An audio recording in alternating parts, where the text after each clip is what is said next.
আসসালামু আলাইকুম সবাইকে। আমরা কিন্তু রাইবোজোমের গঠন করছিলাম। আচ্ছা, তো আমরা দেখছিলাম যে রাইবোজোমের প্রকারভেদ কেমন। একটা হচ্ছে প্রকৃত কোষীর ক্ষেত্রে এটা কিন্তু ছিল 80S, আর আদি কোষীর ক্ষেত্রে সেটা কেমন ছিল, সেটা কিন্তু ছিল 70S। আর 80S এর ক্ষেত্রে কত ছিল? 80S এর ক্ষেত্রে ছিল 70S প্লাস 40S। একটা যে কোনো একটা মুখস্থ করবা। দেখো, 80 থেকে 70 যাইতে 10 কমছে, তো এটা হবে 10 কমে হবে, এনে হবে 50, আর এখানে হবে 30S। তো এখন তোমাদের প্রশ্ন হচ্ছে, এই যে 80S থেকে কিভাবে 60S আর 40S হলো? কারণ এই দুটো তো যোগ করলে হয় 100, তো আর এটা তো 80, তার মানে এটা কেন হবে? তো এটার জন্য আমাদের দেখতে হবে, কারণ এগুলা কিন্তু স্বাভাবিক অঙ্কের যোগ না। যে কারণ এটা কিভাবে আসে আমরা দেখবো। তো এস মানে আমরা আগে দেখছিলাম, এস মানে কিন্তু ভেদবার কনস্ট্যান্ট।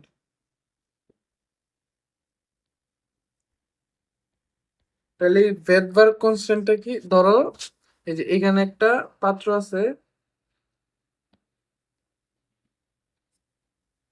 এখানে তুমি একটা দ্রবণ রেখে দিলে,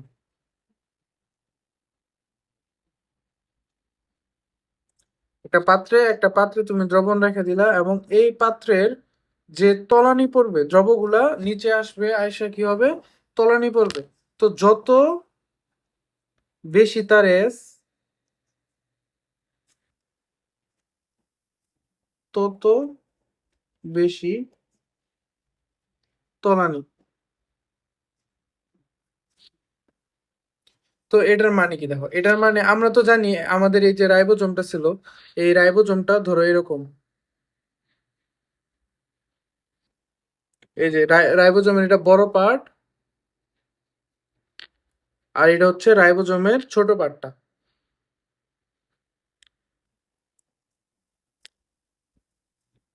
এই যে রাইবোজোমের বড় পার্ট, আর এটা হচ্ছে রাইবোজোমের উম,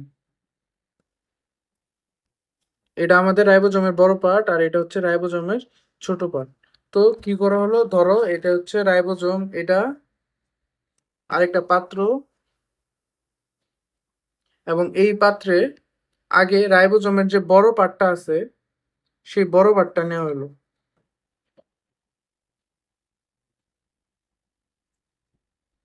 এখানে রাইবোজোমের বড় পার্টটা নেওয়া হলো, এখন বড় পার্টটা নেওয়ার পর এখানে তলানি পড়লো। এখন কতটুক তলানি পড়লো সেটা আমরা ভেদভাগ ধ্রুবক হিসেবে কাউন্ট করলাম, 60S। ঠিক আছে, সেটা আমরা ভেদভাগ ধ্রুবক হিসেবে কাউন্ট করলাম 60S। আচ্ছা, তারপরে আমরা এটা তো গেল,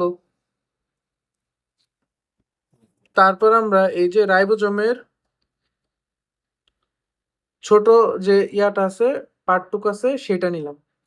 তো ছোট পার্টটুক নিয়ে আবার আমরা এখানে তলানি পড়লো, এবং এখন যে তলানিটা পড়লো সেটা হচ্ছে 40S। আচ্ছা, তো আমরা আগে রাইবোজোমের বড় পার্ট নিলাম, সেখানে তলানি পড়লো, এবং বেদভাগ দ্বিবনী বেদভাগ ধ্রুবকে ইউনিট পাইলাম হচ্ছে 60S। আর ছোট অংশটা নিলাম, সেখানেও তলানি পড়লো, সেখানে আমরা বেদভাগ ধ্রুবক হিসেবে কনস্ট্যান্ট পাইলাম হচ্ছে 40S। আচ্ছা, আমরা তো জানি এই যে রাইবোজোম, এটা যখন ট্রান্সলেশন হয় তখন এরা একসাথে যুক্ত হয়ে যায়। তো যখন এখন আমরা কি করব, এই যে যুক্ত হওয়া যে রাইবোজোম, তার মানে ফুল রাইবোজোম যেটা, সেটা নিলাম। সেটা নেওয়ার পর আমরা এখানে তলানি পড়লো, এবং সেই তলানিটা ভেদভাগ ধ্রুবকে আসলো 80S। এখন এখানে কিভাবে আসলো? 80S আসলো। তার মানে আমরা বুঝলাম আমরা এখানে কিভাবে 60S প্লাস 40S কিভাবে 80S হয়ে গেল। তার মানে এটা বোঝায়, দেখো 60S হচ্ছে রাইবোজোমের বড় অংশ। এই বড় অংশটাকে আমরা যদি পানিতে রাখি, যে তলানি পড়ে সেটার ভেদভাগ ধ্রুবকের মান। এটা হচ্ছে রাইবোজোমের ছোট অংশের ভেদভাগ ধ্রুবকের মান। আর এই 80S হচ্ছে পুরা রাইবোজোমটাকে যখন আমরা একসাথে রাখি তখন যে তলানি পড়ে সেটার ভেদভাগ ধ্রুবকের মান। আর আদি কোষের ক্ষেত্রে সেম হবে, 50S হবে, প্লাস 30s হবে এবং এটা হয়ে যাবে হচ্ছে 70s। তো এই জিনিস আমরা বুঝছি, কারণ এটা কিন্তু কেন হয় এটাও কিন্তু আমরা কল্পনা করতে পারবো। দেখো এটা হচ্ছে ধরো আমাদের রাইবোজোমের ফার্স্ট পার্ট,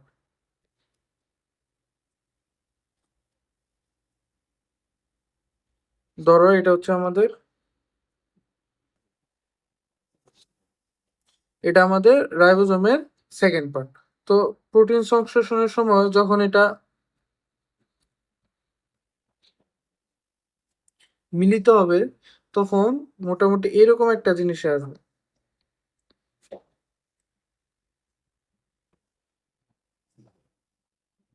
দেখো, তো দেখো ওরা হচ্ছে মিলিত হয়ে গেল এবং কিন্তু এদের মধ্যে কি হলো, আসলে এদের মধ্যে একটা এইটুক জায়গায় কি হলো, ওভারল্যাপিং হলো না? যে এইটুক জায়গায় কিন্তু আমাদের ওভারল্যাপিং হয়েছে। এই ওভারল্যাপিং এর জন্য কি হলো, এই ওভারল্যাপিং এর জন্য আমাদের এস এর মান কিন্তু একটু কমে আসছে, এস কম। ঠিক আছে, এই জন্যই কিন্তু এসটা কম হয়ে গেছে। তো আমরা বুঝতে পারলাম এই ভেদভাগ ধ্রুবক সম্পর্কে কি কি ছিল, সবকিছু আমরা কিন্তু দেখলাম। আচ্ছা, আমরা এই পর্যন্ত পড়ছিলাম। তারপর দেখো,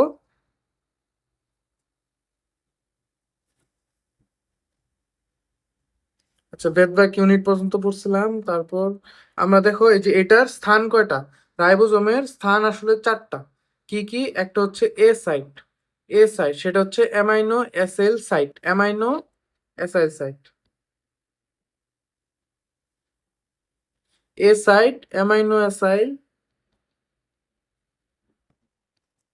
তারপর পি সাইট, সেটা হচ্ছে পেপটাইডাল সাইট। এগুলো আমরা যখন ট্রান্সলেশন করবো তখন ভালো করে বুঝবো। এ সাইট মানে অ্যামাইনো অ্যাসিড সাইট, যেখানে অ্যামাইনো অ্যাসিড যুক্ত হয় সেটা হচ্ছে অ্যামাইনো অ্যাসিড সাইট। পেপটাইডাল সাইট যেখানে প্রোটিন চেইন হয়, প্রোটিনের চেইন তৈরি হয়, সেটা হচ্ছে পেপটাইডাল সাইট। ইতে হচ্ছে এক্সিট সাইট। আর আরেকটা স্থান হচ্ছে এম আর এন এ,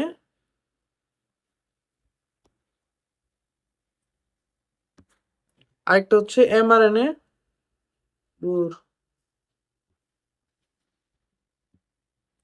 আরেকটা হচ্ছে এম আর এন এ সংযুক্তি স্থান। তো আমাদের সাইট কয়টা রাইবোজোমে? চারটা, এপিই, আরেকটা হচ্ছে এমআরএনএ সংযুক্তি স্থান। আচ্ছা, আর অধিকাংশ ক্ষেত্রে দুইয়ের অধিক এমআরএন সূত্র তৈরি করে কি তৈরি করে ফেলে? পলিসোম বা পলিরাইবোসোম। এটা কিন্তু আমরা আগেই দেখছি। আচ্ছা, এখন আমরা এই যে আমরা যখন রাইবোজোমের উৎপত্তি পড়ছিলাম তখন কিভাবে পড়ছিলাম মনে আছে? তখন কিন্তু ধরো আদি কোষ থেকে ডিএনএ থেকে আরএনএ তৈরি হয়েছিল। আরএনএ এর সাথে একটা মনে করো আরএনএ এর এখানে কি তৈরি হয়েছিল, একটা প্রোটিনের কাভারিং তৈরি হয়েছিল। এভাবে কিন্তু আমাদের রাইবোজোম তৈরি হয়। ঠিক আছে, তো আমাদের রাইবোজোমে তাহলে প্রধান উপাদান কি কি থাকবে? এই যে একটা প্রোটিন আর হচ্ছে আরএনএ। তো আরএনএ এর উপর প্রোটিনের কাভারিং এসে কিন্তু আমাদের এই রাইবোজোম তৈরি করে। আর এদের যে অনুপাত থাকবে সেটা হচ্ছে 1:1। তার মানে যদি মনে করো 1 গ্রাম আরএনএ থাকে, তো সেটার বিপরীতে 1 গ্রাম কিন্তু প্রোটিন থাকবে, এরকম 1:1। তো আমরা দুই ধরনের আর রাইবোজোম দেখছিলাম, একটা হচ্ছে 70s, একটা হচ্ছে 80s। তো এটার আরএনএ আর হচ্ছে প্রোটিন গুলা কিন্তু ভিন্ন। আচ্ছা, আর এটাও মনে হয় আমরা বলছি কিনা, এই দেখো আরএনএ কিন্তু অনেক রকম থাকে। ঠিক আছে, আরএনএ অনেক রকম আছে, যেমন এমআরএনএ, টিআরএনএ। আস্তে আস্তে এগুলো আমরা এই চ্যাপ্টারেই পড়বো। আর হচ্ছে এমআরএনএ, আচ্ছা এমআরএনএ, টিআরএনএ, আর আরেকটা হচ্ছে এমআইআরএনএ, আরআরএনএ, এমআইআরএনএ, আর হচ্ছে জিআরএনএ। এগুলো আমরা আস্তে আস্তে পড়বো। তো দেখো এই যে আরআরএনএ, এটার মানে হচ্ছে কিন্তু রাইবোজোমাল আরএনএ, রাইবোজোমাল। তার মানে যে রাইবোজোম তৈরি করবে সেগুলা কিন্তু আরআরএনএ। রাইবোজোমের যে আরএনএ রাইবোজোম তৈরি করবে সেগুলো হচ্ছে আরআরএনএ। এবং এই যে আরআরএনএ এগুলোর আবার কতগুলোর মান আছে, ঠিক আছে? এখন এগুলো হচ্ছে 70s এর জন্য একটা, 80s এর জন্য আরেক ধরনের। তো আমি কিভাবে মনে রাখতাম দেখো, 80s এ যা আছে সব 8 দেয়া, যেমন 28, 18, 5.8। আরেকটা মনে রাখবা, সেটা হচ্ছে 5। এবং এই 5টা মনে রাখারও দরকার নেই, কারণ এই 5 দুই জায়গায় আছে। তো 80-র ক্ষেত্রে কি কি আছে? 28, 18, 5.8 আর 5। আর এটার প্রোটিনের সংখ্যা কত? এটাও আরো সহজ। 80s এর প্রোটিন সংখ্যা 80, ঠিক আছে? 80, 80 প্রকারের প্রোটিন অণু আছে। তো 80s এর ক্লিয়ার। 50s, তারপর আমাদের 70s এর একটু মুখস্থ করতে হবে। এখানে এই দেখো 5 হলো সবার কাছে আছে, আর দুইটা মুখস্থ করতে হবে খালি, জাস্ট 23 আর 16। আর এখানে প্রোটিনের কতগুলো প্রোটিন থাকে? 52 প্রকারের প্রোটিন থাকে, এগুলো একটু মনে রাখতে হবে। আচ্ছা, তারপর আমরা এই যে অ্যান্টিবায়োটিক খাই। অ্যান্টিবায়োটিক আসলে কি? বায়োটিক মানে হচ্ছে ব্যাকটেরিয়া, আর অ্যান্টি মানে হচ্ছে যেটাকে ব্যাকটেরিয়া গুলাকে অপোজ করে। তো এখানে যে টেট্রাসাইক্লিন আর স্ট্রেপ্টোমাইসিন আছে, এরা আসলে কিভাবে কাজ করে? এবার আসলে প্রোটিন সংশ্লেষণে ব্যাঘাত সৃষ্টি করে কাজ করে। তো তোমার যদি এমসিকিউ আসে যে টেট্রাসাইক্লিন কিভাবে কাজ করে? প্রোটিন সংশ্লেষণে বাধা সৃষ্টি করে। তো দেখো, মনে করো আমাদের দেহে একটা, এটা হলো আমাদের দেহের কোষ, আর এখানে একটা ব্যাকটেরিয়া আসলো, ধরো এটা একটা ব্যাকটেরিয়া। তো এই যে আমাদের টেট্রাসাইক্লিন, এরা কি করবে? এই যে এখানের ব্যাকটেরিয়ার দেহে যে প্রোটিন সিনথেসিস হয় সেটাকে বন্ধ করে দিবে। কিন্তু আমাদের দেহে তো প্রোটিন সিনথেসিস হবে, সেটা কিন্তু তারা বন্ধ করবে না। এর ফলে দেখো আমাদের কিন্তু ঠিকই প্রোটিন তৈরি হতেছে, কিন্তু ব্যাকটেরিয়া দেহে কিন্তু তাহলে প্রোটিন তৈরি হতে পারতেছে না। এই জন্যই ধীরে ধীরে কি হবে? ব্যাকটেরিয়া বংশ বিস্তার করতে পারবে না এবং মারা যাবে, কিন্তু আমাদের দেহের কোনো ক্ষতি হবে না। আচ্ছা, এইভাবে আসলে কাজ করে। তারপর আসলে উৎপত্তি তো আমরা আগেই দেখছিলাম। আদি কোষের ক্ষেত্রে কি হয়েছিল? আদি কোষের ডিএনএ কই থাকে? সাইটোপ্লাজমে ভাসমান অবস্থায় থাকে। তো ওই সাইটোপ্লাজমীয় ডিএনএ থেকে পরবর্তীতে আরএনএ তৈরি হয়েছিল, এবং আরএনএ এর চারপাশে প্রোটিনের কাভারিং সাইসা আমাদের রাইবোজোম তৈরি হয়েছে। আর আমাদের প্রকৃত কোষের ক্ষেত্রে ওদের ক্রোমোজোম বা ক্রোমাটিন ফাইবারের ভিতরে ডিএনএ থাকে। এই ডিএনএ থেকে কিন্তু আগে এমআরএনএ তৈরি হয় বা আরএনএ তৈরি হয়। আরএনএ নিউক্লিয়াস ক্রস করে সাইটোপ্লাজমে আসে, এবং সাইটোপ্লাজমে এটার উপরে প্রোটিনের কাভারিং সাইসে কিন্তু রাইবোজোম তৈরি করে। তো এইভাবে, তো মুটমাট আসলে কি বলা যায়, আমাদের এই যে ডিএনএ, এই ডিএনএ থেকেই আসলে রাইবোজোমের সৃষ্টি। আচ্ছা, উৎপত্তিও শেষ। উৎপত্তি আমরা আগেই পড়ে ফেলছিলাম। এখন হচ্ছে আমাদের কাজ। তো রাইবোজোমের কি কি কাজ আছে প্রথমে দেখতে হবে। রাইবোজোম কি আসলে, রাইবোজোমের মেইন কাজ কি? রাইবোজোমের মেইন কাজ হচ্ছে প্রোটিন সংশ্লেষণ করা। প্রোটিন সংশ্লেষণ করা, এই জন্যই রাইবোজোমকে কি বলা হয়? কোষের প্রোটিন ফ্যাক্টরি বলা হয়। কোষের প্রোটিন ফ্যাক্টরি বলা হয়। আচ্ছা, আর কি? আর হচ্ছে এরা গ্লুকোজের ফসফোরাইলেশন করে, আর স্নেহ বিভাগ কই হয়? এই রাইবোজোমে সংগঠিত হয়। তো এটা আমি মনে রাখতাম কিভাবে? একটা নিমোনিক্স এর মাধ্যমে, সেটা হচ্ছে প্রতিটি সন্তানের গালে স্নেহ। তো প্রতিটি দিয়ে আমি মনে রাখতাম প্রোটিন সিনথেসিস।